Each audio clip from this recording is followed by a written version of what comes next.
Bosh. All right, Pete. Yeah, I'm good. Well, what's going on? It's fucking hot, isn't it? Oh, we're on. We're live. It is up. It is very hot. Where are we? It's fucking boiling, isn't it? It's fucking boiling. You were just talking to me about Post Malone's Joe Rogan. Yeah. And then the one about with who? David who? David Cho. I think that's how you say it. Yeah.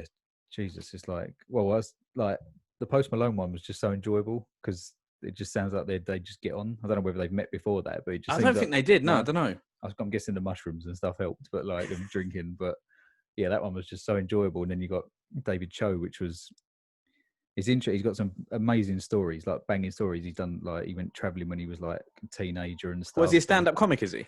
No, he's an artist. Okay. So he does. Yeah, he's like I'm guessing he's made all his money through art, and I think he said he like gambled and stuff as well. But yeah, it's just he's got some mad stories, but he's just fucking depressing. He just hates himself. Really? Joe Rogan, you know what Joe Rogan's like? Motivating and like improve yourself, and then he's like, oh man, like every story he's just like, yeah, but I fucking hate myself, Joe. Why am I such a piece of shit? And Joe Rogan's like, look, man, you need to stop that shit. And that's the whole podcast. But like, no, yeah. Is he quite a young guy?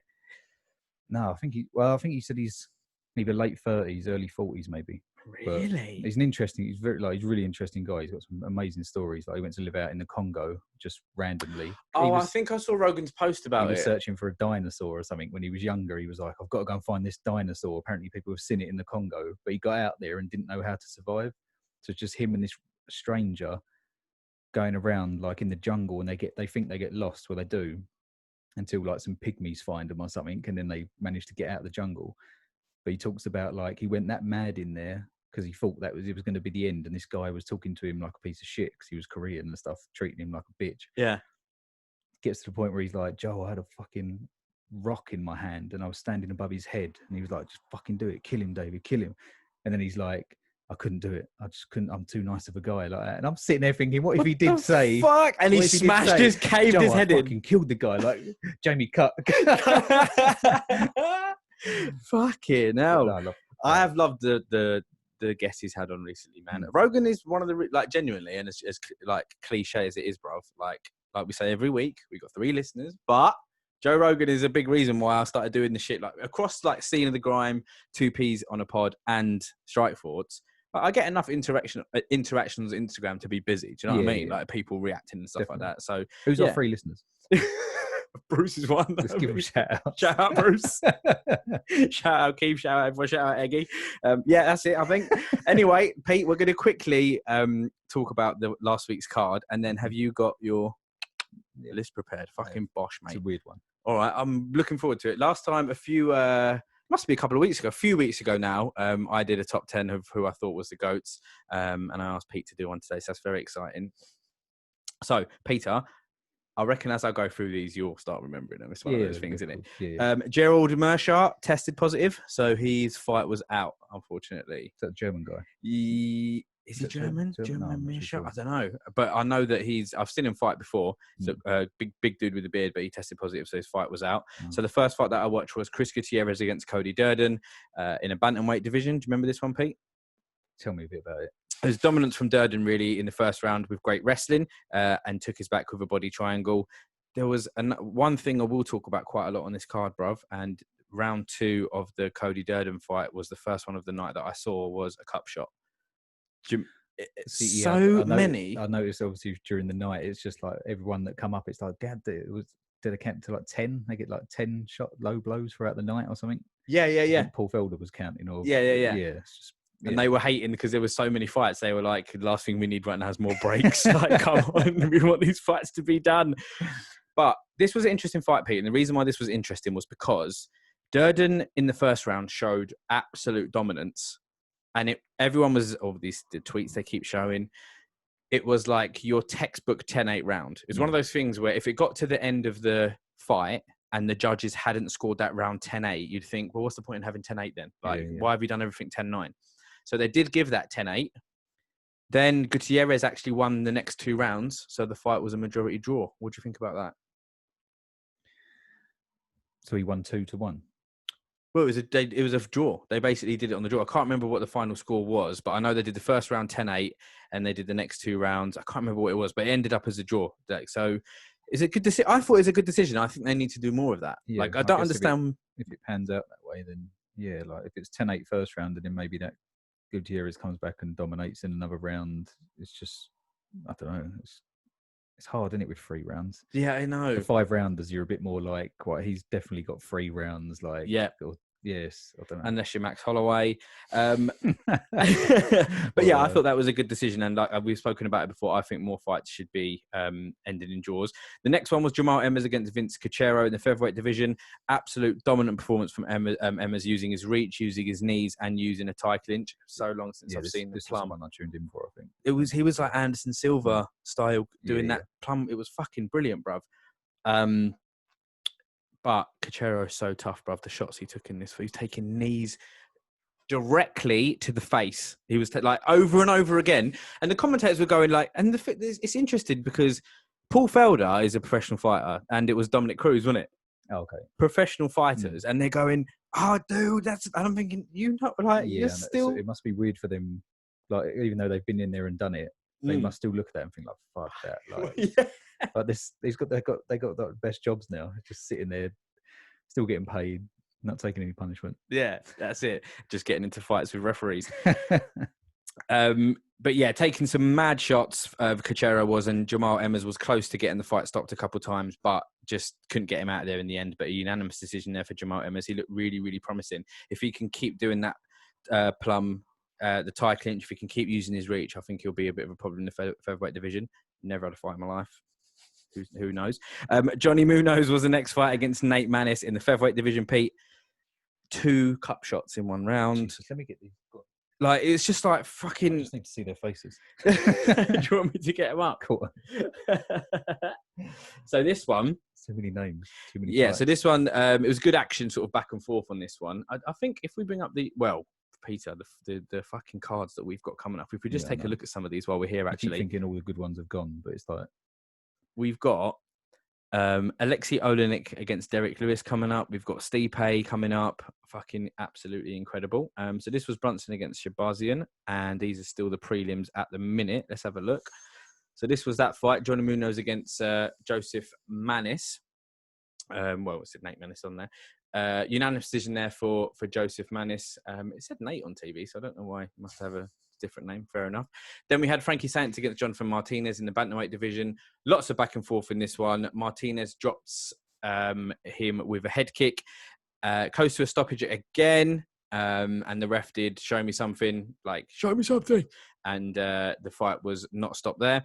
And then in round 3, another groin shot. Some big knee landed from Martinez and some more shots. And the ref finally stopped it with a TKO. He probably could have stopped this one like a lot quicker than he did. But I don't want to get into that conversation again. Pete, Kevin Holland was also on this card as well. And he's fighting again this weekend. Absolute fucking monster. That's fucking crazy. It's ridiculous to do that. Then we had Bobby Green. He fought... oh no, it looks like he didn't fight then because he hasn't got a win there. But anyway, no, that's what I mean. Maybe they moved that one over as well. I think they might have moved it then. Bobby Green in this one, Pete. Do you remember this fight against Lando Bernal? What did you think of this one? Yeah, did they get? It was fight of the night. Yeah, yeah, definitely. Yeah, it's fucking sick. They're both red hot and just like I don't think he had the best performance against. Was it Clay Guida? Clay Guida, yeah. It wasn't. But then that's a tough fight anyway, just because he's such a fucking weird guy to fight. Whereas Venata was just sort of like. They were just there to fucking just go at it. It was, he's definitely like, that's what I mean, like the Clay Guida one, I was a bit like, I think when we spoke about it, I was a bit like, I'm not too sure, like, he's all right, Bobby Green, but he's not like, but he just showed he's fucking sick. Definitely up there, yeah. I loved the amount of he was trash talking. Straight proper. Just you could hear it as well. Like, yeah. So good. Because usually you just see the mouth going. You can hear, like, you hear Joe Rogan and stuff going, oh, Bobby Green's talking shit. I love it, blah, blah, but you can't hear it. Yeah. Whereas now you can. You can actually hear what he's saying. I enjoyed Bobby Green doing the Triple H celebration when he won. He had the water in his mouth. Did you see? Yeah. I have a lot of time for what that. Did he say? Now I can pay for my house. Pay off my mortgage. Fucking quality. Yeah, it was a great performance from Bobby Green. I was really, really impressed. Pete, then we had Vicente Luque. What did I say in the I think I said Luque would bang him. I think I said when we were texting about it. Yeah. This was just incredible. Dropped him with a right. Brown did recover in the first round. Luque doing damage, letting him up. Brown has the reach, but not being able to utilize it. In round 2, there were some great exchanges. Brown with some nice damage and a big takedown. But there was a massive knee from Luque, and he just had his hands up. So it was one of those things where apparently what fighters try and, well, not apparently, I've seen it when they try and touch the ground so they don't get kneed. Yeah, and it was like a split second when it was just, but then they're told not to do that. Right. Yeah, so they'd say don't try and do that, because Luque even said in the post-fight interview, he was like, I know fighters try and do that. So when he tried to reach down, I just lifted him up a little bit and kneed him directly in the head. Did you see who Luque called out after the fight? No, go on. He just basically said, listen, I'm in the welterweight division and I'm ranked above Nate Diaz. Oh, Nate Diaz. So it's like, I'm ranked above him. Like, so why would I not call him out? Like, has he said anything? I don't think, I said, I'm not really on the socials, bruv, but like, you should know. I don't know. No. Would you want to see that fight? He said something, but I won't say what it was. What did he say? No, because it's too early. All right, fair enough. Fair enough. Fuck's sake. No, he's fucking legit. Like the fight with was it the Mike Perry fight as well? Wait, is that when he fucked up his nose? Is that him? That was when he broke Mike Perry's nose. Yeah, I remember that. Mike Perry, no, Luque got the decision. Yeah. Mm-hmm. That was close, but he just exciting fights every fucking time. Yeah, sick. Did you remember the Calderwood and Meyer one? Jennifer Meyer? Submission, yeah. Yeah, bro. Mad armbar. Sick armbar. Yeah, it was a good fight before that, a good back and forth. But then, yeah, Jennifer just tapped out Joanne there with a mad transition. It was an armbar transition from her back. Watching it was just sick. Because in the female divisions, obviously, you get less knockouts. It's more sort of about, sometimes it can turn into grabs. Lately, isn't there? Like, so sick. Ones as well. So fucking sick. And then Pete finally, all in good time, Derek Brunson against Edmund Shabazian talked to me about this. Told you, I had a it was the hair. I had a feeling. As soon as I saw him at the weigh-ins, I was like, man, like, and just his highlights as well. You like, because he's been around for so long, and we always talk about gatekeepers and stuff like that. And it's like, is this like Shabazian the real deal or not? And to be honest, he did show like glimpses. He showed his toughness and stuff, and there were some moments where he was like powering forward. I didn't realize he was that sort of powerful, but like Brunson just took what he had, and then oh man, massive finish from Brunson in the third round. It was so good. Do you feel like, for me, I feel like Shabazian was probably out like the end of the second. We shouldn't. That was the way he hit him on the floor. It was probably even not worse, but it could have been seen as worse as the what's the guy the other week, Jai Herbert, is that his name? Yeah. Because at least he was like, he had his arm up across his face, so it looked like he might have been blocking. But when Shabazian took them last two punches at the end of the round, his hands were like, his back of his hands were on the mat, and he was just staring upwards, and it was like he was not defending himself at all. Then, like, and he sort of scrambled to his feet, and it was just, they could have stopped it. I don't think he was. You saw his corner come in. What's his name? That Ed is the Ronda Rousey's trainer. When he come in, he was like shouting in his face and that, and he just, I don't know. I feel like I was thinking about this during the fight. Like in MMA, right? Like, if you lose a football match, like it's not really a big deal. Yeah. Like it's really not a big deal. Like, but the win, like I don't understand why it's such a big deal in the sport of MMA to be like, all right, I'm done. Like I'm like, a loss is so devastating, and it's not like, all right, we'll just call this one off, and then the next fight you'll come back stronger. Like, but it's like they maybe because they wait so long in between the fights, or I don't know, bruv. Like it's so cherished the win, isn't it? It's mad. You see even the close ones where they sort of know they might not have got the decision, and then when their hand gets raised, they're just like, like fucking. The other person's like, what the fuck? Like, it must be horrible. Take that win no matter what, but like. I think it's obviously different because it's like a solo sport, and it's obviously a lot more on the line compared to like tennis as a solo sport or something like that. Do you know what I mean? Right. I guess in team sports they can blame each other and be like, "Oh, look, it's a joint loss. Yeah, this guy was shit tonight. We'll do better next time." But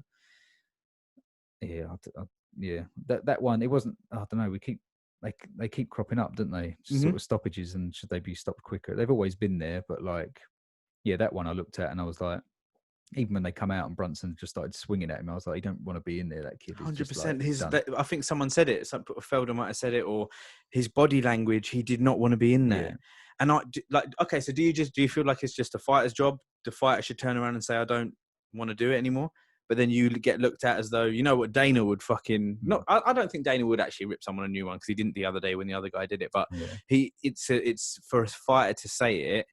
I feel like it might be the corner's responsibility. Like there was no way, unless an absolute miracle happened, that Edmund was going to win that fight. Like Brunson just looked in control, fitter, like not as tired. I don't know. It's just, I guess, when you're in that like sort of state of mind as well, there's probably a million things rushing through that kid's head. Like, I've done all this training, I can't let anyone down, blah, blah, blah. Yeah. But if the trainer's looking at, even the ref, like if you're looking at this kid's eyes and it's like, okay, he was nearly out then, does he really want to does he really look like he wants to carry on? You've got Brunson in the other corner just like raring to go. It's like, fucking, he could get hurt. Like, but then I guess people have come back from that sort of shit and turned it round. Okay, yeah. I don't know. True, but it's once in a blue moon, though, isn't it? Like, do you know what I mean? I don't know. It's difficult for me to say, as I say, with zero pretty much experience. So that was that card. Pete, we'll very quickly just go through this card here, and then I want to hear about your list that you've compiled. So this week we have Owen Rivera against Ali Al-Kaisi, Yusuf Salah fighting again against Pete Barrett, Gavin Tucker against Justin James. Justin James fought recently. Good knockout. Looks sick, yeah. Andrew Sanchez against Wellington Turman, Nasrat Hakparast against Alex Munoz, Kevin Holland against Joaquin Buckley, and Tim Means boy. That's sick. Against Areno Staropoli in the welterweight. And then in the main card, who we got? Benil Dariush, 6 submission artists there against Scott Holtzman, Yana Kutsukaya against Yulia Storolenko, Maki Patolo against Darren Stewart, Amari Medov against Chris Weidman, and Derek Lewis against Alexei Olenek. If Olenek beats Derek Lewis, Peter, it will be his 60th professional win. It's only going to be by submission, isn't it? Like, who did he bang out? Who did he beat up recently, though? He beat up, is it Anthony? What's the fella's name? Anthony Smith? Whose house got broken into? Didn't he have a fight with him recently? No, that was Teixeira. Oh, that was Teixeira, wasn't it? Sorry. God, I do look Olenek. He did win his last fight, though, I think. Did he? Oh. I think so, but I can't remember. But Derek Lewis's last outing was, who was that against? I know he knocked out that big Russian, which is one of my favourite knockouts. Volkov. Yeah, that was just fucking amazing. He has had one since, I think. Yeah, I know he's fought Stipe. He's also fought Ngannou, which was literally the worst fight, worst heavyweight fight, basically. That's interesting. It's an interesting one, though. It's not just like 2 strikers. It's ranked number 4 against 10. So Derek Lewis ranked number 4, bruv. He's a fucking mad beast, bruv. I fucking love him so much. Quality. All right, Peter, why don't you, now that we're done with all that, get up your list. It's going to be hilarious. I'm excited to hear this. I know he's going to be number 1. There's more than 10. I guarantee he's number 1. I haven't done it in order, but he's there. Okay, of course he is, yeah. He just popped into my head. Cool. I'll just quickly breeze through him. Yeah, go on. So obviously McGregor. Just these are my goats. These well, talk to me about McGregor, Pete. Do you like him? Well, I've watched one of his fights. Smash that cowboy guy. No, it's just because I've followed him. Obviously, I was watching MMA before all this. Of course. I haven't had it before where someone's come into the sport, and then from that first fight, I'm like, okay, that Irish guy is pretty cool. Like fucking Kenny Florian's just going mad on the commentary. Yeah. And then the next fight, and then all of a sudden everyone's talking about. You probably know his opponents were like fucking. What was the order? What did he do? It's in order. Is it? So it's. Can't remember the first one. Now. I know he beat Chad Mendes quite early on, didn't he? No, that was for the interim. Was it? So it was. Oh, what's the black guy's name? Brimage. Marcus Brimage was the first knockout. Then it was maybe Max Holloway after that. 3 rounds. Holloway must have been young then. Like, yeah, probably. Young, he was just that was like his first loss. I'm not sure. Dennis Seaver, Brandao. I remember the Seaver fight. Yeah, the Brandao one was in Dublin. That was fucking amazing. Everyone was going mad in that tiny little arena and just like. Did he knock him out? Yeah, they sort of come out and he was throwing all like spinning back. He nearly caught him with a spinning back kick, and then Brandao just started gassing. They were just swinging at each other, and it was the same. Some of his a lot of his knockouts are always the same. The person he's only got a left hand, hasn't he? Well, they should get out of the way. They always circle the same way. Yeah, with their back against the cage. Yeah, and they're just sort of looking. They're sort of waiting for it. Yeah, Mendes. Yeah, I can't. Yeah, I can't even remember. Nate, obviously, I think him and Nate are still the highest grossing UFC pay per view of all time. I believe. Even that's entertaining. Like some people move up and down now, and it's like maybe it's because Nate obviously you need the other person to work off as well, and just the back and forth like shit talking and stuff. But that was fucking amazing. Like the second fight, that was like one of the best fights I've ever seen. Aldo, what about that fucking Aldo hell, moment? Jesus Christ, That it's Aldo moment is up there with, and it's, incredible. I hate the way people disregard it, but fuck off. obviously One of the greatest. Yeah, I know, the best in the world. Well, like at the time in that division, probably the greatest of all, apart from, well, because Holloway's up there now, but widely regarded as one of the greatest featherweights of all time. Even like pound for pound, I think they were saying at the time, they were like, this young kid's not got a chance. Like, he's coming up against pound for pound. Everyone, even all the fighters thought it, and they probably hoped it as well. That he was going to fucking get his ass kicked. So then that happens, that elevates him up. Obviously, I was in Nepal for the Alvarez fight. For the Alvarez fight, a fucking incredible experience. Just sitting there watching it at 11 o'clock in the morning. Yeah. Ended up in your boxes. Yeah. Yeah. A good time though. Yeah, it's just, I don't know. I've obviously 2-weight world champion. Obviously the numbers that he's done, just the pay-per-view figures, you mean? Yeah, for the pay-per-view figures. Yeah. And also, this one you probably wouldn't have thought. Go on. Paved the way for higher pay. That's what I've put in there. I like that. Yeah. See? Yeah, fair enough. Yeah. Transcended the sport. Yeah. People do they want more money now. But people, calm down, John Jones. Unless you can bring it in like he can, just relax yourself a little bit. Like, what did he ask for? Yeah. Did it? John Jones asked for 30-odd million, I think. But this is what I'm saying. Ain't he got a contract already? I don't know. That's what. Yeah, it doesn't make What sense. do you mean, mate? You can't. That's like Masvidal. You just signed a new 8-fight deal, and then it's like, I want more. It's like, well, you've just signed. It's not how contracts work. Yeah, it's a weird one. I don't know. Anything else, Pete, about Conor? I just hope he comes back. Yeah, me Come too. On. Season's long, isn't it? Come on. He's already said I accept to whatever that was. Yeah, that was it. Basically what I was going to say earlier about when Nate's been a bit quiet. I think Dana said something like, I don't think if he does come back, he's not going to be until 2021. And then Nate jumped on there and was like, sit your bitch ass down until 2021 or something like that. I think after obviously Luque called him out, I think he just sort of ignored that and then jumped straight on Conor and was like, obviously if you're not coming back till 2021, like, shut up until then. Would you want to see that trilogy, bruv? I would and I wouldn't. It's just fucking dangerous. I want to see him beat everyone. Now, so invested in this man. Peter, who's next? Who's next? GSP. Right. Okay. Unbelievable. You must have had him in yours. Yeah. Just in my top three. Yeah, seemed like unbeatable in his prime. One of the best welterweights ever. 2-weight world champion. Even though he didn't come back for that one fight, he's still come back, and after like a stupid layoff, like 2 or 3 years. Yeah, something like that. I think 3 years. And I like the way he's obviously, some of these in there, obviously yeah, Khabib's obviously the only undefeated one. Right, okay. And I like it when they've obviously people come back from adversity, just like that. The Matt Serra one, it said it fucked him up so bad. Man, yeah, incredible. And to come back from that and just fucking dominate. Do you remember Serra beating him? Was you watching back then? Yeah. God knows if it was live, but right. I think I remember it was either the rematch for that or the Koscheck fight. One of them was in Canada. Right. And it was just fucking incredible. It was like when we watched, like when the fights are over in London and Bisping comes out, or obviously like Conor in Dublin, Aldo in Brazil, something like that. It's just, the crowd was just fucking going crazy. I think that's when he won it back from Serra. I think it was Canada. Yeah, incredible. A bit unfair on Serra. Yeah, you got to go and fight him in his hometown. Yeah, but no, I remember when Serra beat GSP. It's just one of those complete underdog moments. Such a iconic. I love watching all the old highlights as well. Just the camera angle of it, and it's just like little clip, and he's just like, oh shit, wobbling. No one thought that was going to happen. I know, bro. Matt Serra, I'm sorry, underrated fucking fighter, man. Like Matt. You remember when he beat Matt Hughes? Like everyone just, oh man, incredible fighter. Now he does the UFC podcast, so fuck them. Right, we got our own. Pete, you mentioned Khabib. He's way down a little bit. I'll get to him later. Okay, go on. Who's next? Silva. Okay. So I've got, obviously that fight never happened, GSP and Silva, which would have been great. But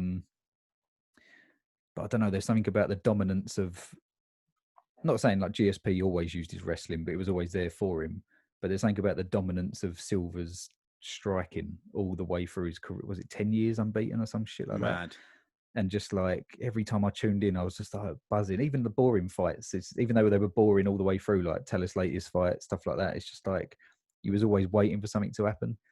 And that happened in the Chael Sonnen fight, the first one. Man. It's just like I'm watching this fight, like Round 5. man, what have you done? You've just blown it. You just got manhandled by this guy. Oh shit! It's just, just out of nowhere. Just he always had something in him. Some of the best highlights, some of the best knockouts, and just pure dominance. Even to come back like after the knockouts and breaking his leg, and he still comes back. And as these like the fight against Izzy was fucking phenomenal, insane. Just for him. I'm sure that people are like, oh, Izzy's paying him respect, blah blah blah, and it's like it is Anderson Silva, mate. Yeah. Like he'll punch you in the face. Look at Bisping's face after that fight. It's like he wasn't messing about. It's fucking incredible. People just seem to forget, but it just obviously shows how good Izzy is. But even in that fight, Anderson Silva was doing legit kung fu.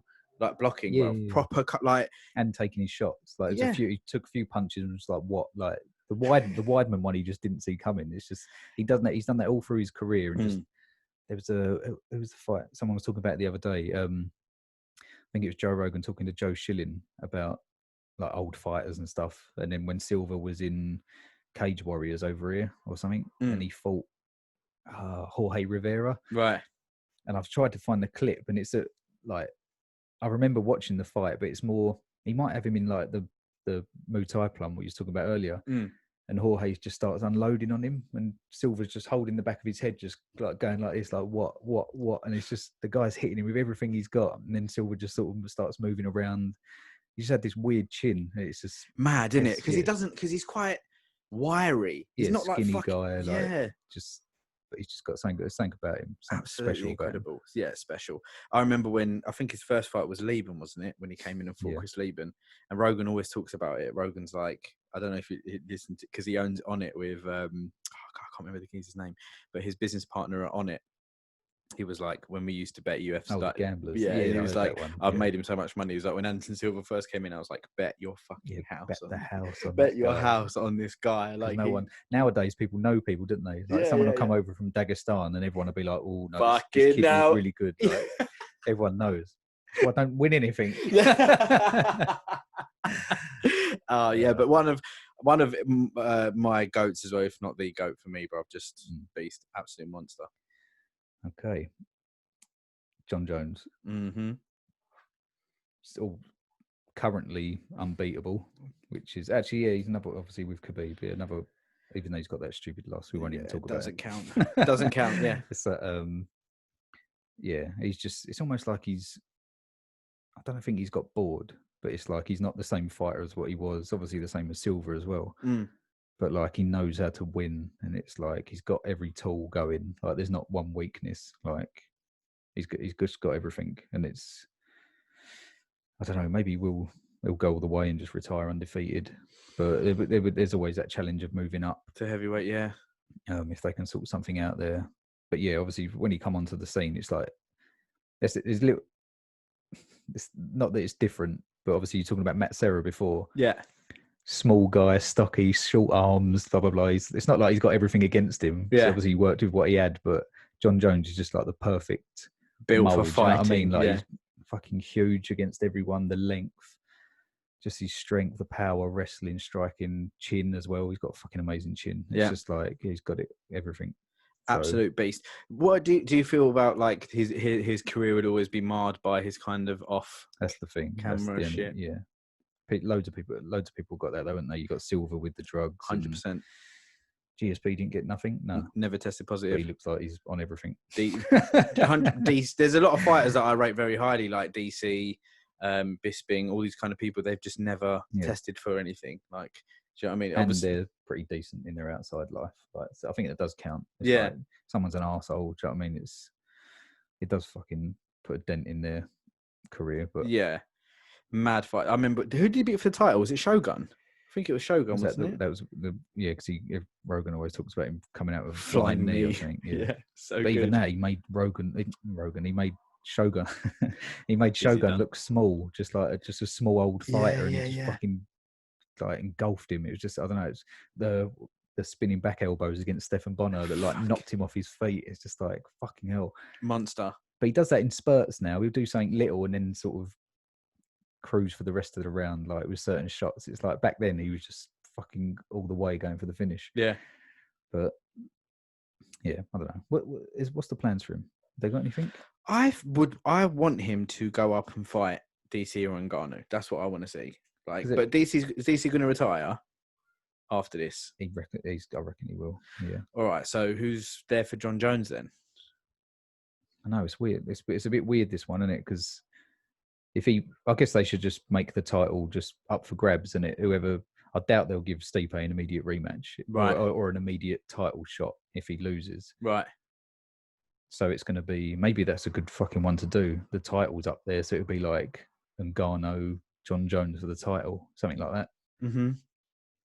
But then, so how long do you think? Okay, so if DC wins, then he retires. Then obviously, the title becomes up for grabs. Yeah. Stipe, it's probably who knows what he's going to be like. And then, that would make sense, bro, making that fight. That's a very good shout.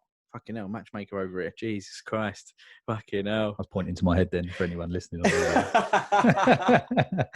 Nice. I feel so. He's still fucking poor sod. I see him training all the time on Instagram. He's just ready, and just no one wants to fight. Who's that? Ngannou. Oh, bless him. I know. Poor sod. I know. But he's an animal. But he's an absolute monster. Just ready. Go on then. Who's next? Cejudo. Okay. This one come out of nowhere. I had DJ come into my head. Yeah. And then I was like, no, hang on a minute. Fucking Cejudo obviously beat him. Correct. For the title. Lost the first fight, but obviously found a way to win, come back and beat him. But just, he excites me more. I know everyone says that about the little guys, and maybe DJ don't get the sort of credit he deserves because he's so technical and people watch it and they're like, oh, we want to see a big knockout, or we want to see, and he's had some amazing finishes and wins and stuff. But like, what's Cejudo done? Even though I didn't like him at the time, I like him a lot more now. Like at the time, I was like, oh, you annoying little fuck. Like, what he done as well, and obviously the TJ. There's a lot of TJs and DJs. Yep. The TJ fight. Yeah. That was fucking sick as well. I was just like, oh, what's going to happen? At the time, I was like, TJ's a fucking monster. Right? I thought the same thing. And then it was just like, bang. It's like, oh, this little fucker's done it again. Yeah. It's just like... Early stoppage, maybe, but he's absolutely... out of it. Yeah, like, I agree. Yeah. It's just, obviously, two-weight world champ, gold medalist. And he's still, like, he retired in his prime. He wasn't on the downhill slope or anything and thinking like, I'll better get out of here before I get beat. He's still capable, I think, of coming back, and especially after the last featherweight title fight, I think he could give Volkanovski a fucking good fight. Exactly what I was about to say. I feel like Alex would be... I want to see Holloway get another rematch, but if he doesn't, I understand. Even though I would love to see that because I feel like he did beat Alex the last time out, but Alex against fucking Cejudo, bro. And Cejudo, looking at it, I'd be like, this guy's so... The way that he trained as well, I've seen him training at this mad science sports complex, and it's like everything's pinpoint, and he's just he's got that wrestler's mentality, obviously gold medalist. He says he's the greatest combat athlete of all time. He's up there. He has to be up there. He's got, I wouldn't mixed martial arts, yeah. Okay. Because he's got all these different attributes, whereas like, he's like a single like combat fighter is just perfect in their like one sport, I guess, like Lee Tyson sort of thing. Yeah. Whereas MMA is a bit more like, oh, I'm good at this, I'm good at this, I'm good at this. But then he's a gold medalist at wrestling. He's a gold medalist at wrestling. That's what I'm saying. So he's got two actual sports where like MMA is technically a sport, wrestling is a sport, and he's been a world champion in both of them. Like if you look at a boxer's only ever really been a fucking I suppose boxing champion. Not in any other sport have you ever been a world champion. That's across two sports. A bit like Brock Lesnar, WWE and UFC. You know what I mean? So he's up there. He's won both. UFC heavyweight champion, geezer. Mate, to come from like, mate, that's fake. I know, you can't take that away from him at all. Even if he did look a bit fucking sloppy in there, it's like, he's a fucking beast. Even if he was getting a bowl of steroids, pouring milk over them in the morning and eating just eating fucking, what's it called? Just testosterone. Just fucking, if he's doing that, fine. But he won. He's a UFC champ. Yeah. Like, it's whatever. Testing was different back then. It's not his fault. No, surely they were still testing back then. I don't understand how he would have passed it. But then, well, no, like maybe he failed later on when he was getting a bit older. I'm not too sure. I know that he was eating fucking. Oh, I mean, he must have been on steroids when he was in WWE, but 100%. obviously you have to get off of that to do sort of like UFC testing. But you're still that big. Do you know what I mean? Exactly. So yeah. But then what does it do for you? I don't know. God knows. But he looks fine to me, mate. He's in great shape. He looked good, bro. Yeah. Okay, here we go. I'll get through these a bit quick, so I've added someone. Sorry, bro. We've got time. Royce Gracie. Yeah, good shout, bro. Even though I don't know much about him and I've only seen a few of his fights, it's just for what he done for the beginning of the sport. And it's just for people watching, it's like everyone always picks. This is the sort of analogy or whatever. I don't know if that's the right word, but I remember watching World's Strongest Man as a kid. Yeah. And as a kid, I'm like, my dad would be like, what one are you picking, Pete? Who's going to win this event? I'll be like, that big New Zealand bloke with the tattoos. And Yeah. he'd be like, why are you picking him? He's like, well, because he's big and he's Muscly. got tattoos and Yeah. he looks hard and that. And he's like, what about the little short Swedish guy over there? I'm like, nah, look at him. He's like little blonde hair, blue. I'm just like, yeah. And that's what it was like for people watching that. It's like, you've got these monsters that look like obviously are on steroids. You don't even have to fucking guess. And you've got this little skinny guy like in his gi, and it's just like, oh man, this guy's gonna get smashed. Yeah. And it's like, and at times it looks like he's getting smashed, but really he's fucking doing this shit that no one's ever seen before.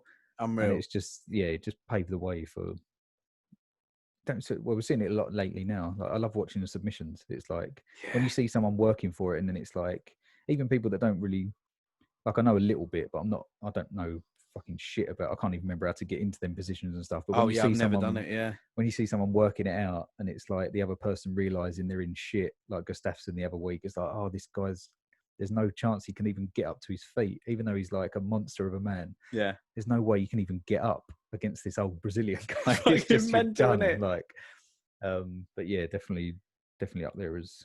They have that picture of him just being, his hand raised after UFC 1 or whatever it was, and it's like the his day geese all open and shit. Bruv. And it's like, and it's like the day that like martial arts changed forever. Like it did, bruv. It fucking did. Don't get me wrong though. Like I would, and we will do it one day. And I've said this before, bruv. We will go back and watch them all and do some pods about it. Whether we watch them and pod live about them or whatever we do, whatever way we do it, which we will. So if anyone out there thinks it's like a podcast, we've copyrighted that. Fuck you. I feel like it's just that style of like the Ken Shamrock, the Mark Coleman, that battering style is effective. It does work. It's not as if like, that Gracie choking everyone out makes that not work. But at the same time, in that event, Gracie was just choking everybody out, bro. It's mad. It's crazy. It's mad. With the gi on. Absolutely incredible, bro. When you look back at that UFC one, like the early UFCs, like one guy came in with like one boxing glove on. What the fuck was he thinking? I think he's like thinking, oh right, well I'm like I've got the big right hand coming, which I'm used to, but then I can use this to grab for submit, like maybe to do. I don't know. It's weird, isn't it? Just wear wraps on both hands, and then you've got a bit of protection. And what's the fucking point in putting a big glove on? It's so weird, isn't It's so funny though. It's like a gimmick though. Isn't it? Like he must have. I don't know. Maybe he thought it was wrestling. Street Fighter or something like that. It's like, oh, you've 100%. Got the boxer guy, and then there's like the Dal Sim guy, like the long rate. Oh, fucking, there's no one like Dal Sim. If there was, it's definitely on steroids. Who we got next? Right. Yes, the only woman in my list, and obviously there is only one woman. Mm-hmm. Who do you think it is? I would say it is. Come on, I'm not being a weirdo about this either. I've just picked the greatest woman. Ronda. What? Or is it Holly? Who is it? Oh no, Nunes. Sorry, yeah. Nunes. Fair enough. The only thing about a GOATs list is like Nunes is coming into becoming the GOAT now, but it's like if you look at someone like Gracie, for example, there's a lot of people that would obviously beat him now. Do you know what I mean? So I understand the point, but yeah, Nunes is just, bruv. She's I know what you mean. Like obviously, Ronda done the same thing. She paved the way. But she didn't really. Did she change? I don't know. She did obviously do massive things. She did change women's MMA. Yeah, women's MMA. But like 100. Then it got to a point when it was like, oh, this is how you beat her. It's like she isn't actually that good of a striker, and if she can't get you down, she's like pretty fucked. Do you know what I mean? Whereas someone like Khabib, he can get you down every single time. Do you know what I mean? He doesn't have that worry. So it's like, and just Amanda's just fucking monster. Like there's no one's even really come close. The way she dealt with Cyborg, incredible. The way Mm. she banged out Ronda, I kind of knew that one was coming with Yeah. the Ronda one, and I think a lot of people kind of secretly Yeah. did. But what she did to Cyborg, Yeah. it's fucking incredible, bro. Everyone thought that was the fight that was gonna undo her. I've heard Brendan Sharp on many occasions just say like he's seen Chris Cyborg beat up men in Yeah. training, like, and Nunes fucked her If up. you watch it back again, it's actually a really good fight. I think Cyborg catches her a couple of times, and at the time of watching it, I was like, okay, this is sick. Oh, it's fucking could be fight of the night. And then there's maybe like one shot that she turns into and like maybe doesn't see as she's going for like a big hook, and it just clips her right. I think that's what she's better at. Yeah. Nunes has got that massive back, and like that as soon as that punch lands right on the end, you just see Cyborg like fuck like up against the cage, and it's like Yuri Roga's oh shit, she's hurt, and then she sort of gets back up to her feet again, and then bang, gone again. Yeah. And it's just fucking just an animal, just like I love Rogan's. She's out. Oh, he's out. He's yeah. out. Oh, I love it. I know nothing It's beats it. gonna be so shit when he I know, yeah. retires. I'm fucking dreading it. Like, I know. especially, I think he'll be even when he moves to Texas, he'll still be able to do like some events, but like Yeah. I don't know. So good that he's just like, oh, I'm going to Texas, by the way. Yeah, Like, fuck see it. that. Have you seen? Oh, Peter, who's next? Okay, let me just. So, How many is that? How many have you done? I haven't been counting. 1, 2, 3, 4, 5, 6, 7, 8, 9.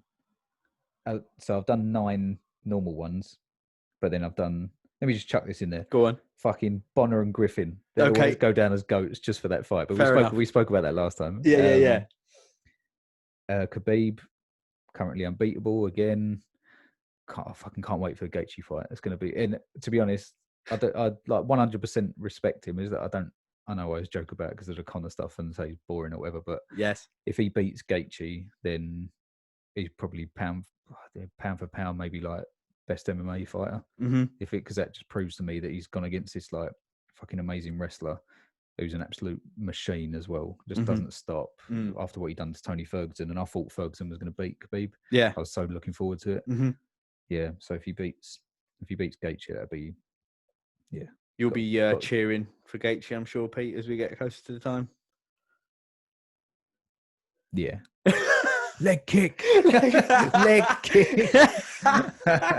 So I like the way you thought about that first. Do you ever do that when you watch the fights and it's like someone lands a really good like low calf kick and you see it hurts the person and then they won't throw it again for the rest of the round? Yeah, Look, his leg's there. He's really hurt on his leg. Like, kick him. His fucking leg. I hate now, especially because there's no crowd, brother. That fucking yeah. Oh god. The fucking noise of it. And the thing is as well, because they're professional fighters, obviously, when you're looking at it, sometimes, unless you're there, sometimes it's hard for it to kind of transfer when it's on screen, like the quickness. So something that could look like a really laboured, slow kick, when it connects, it's like fucking I wonder mad. if that must have an effect on judges, I guess.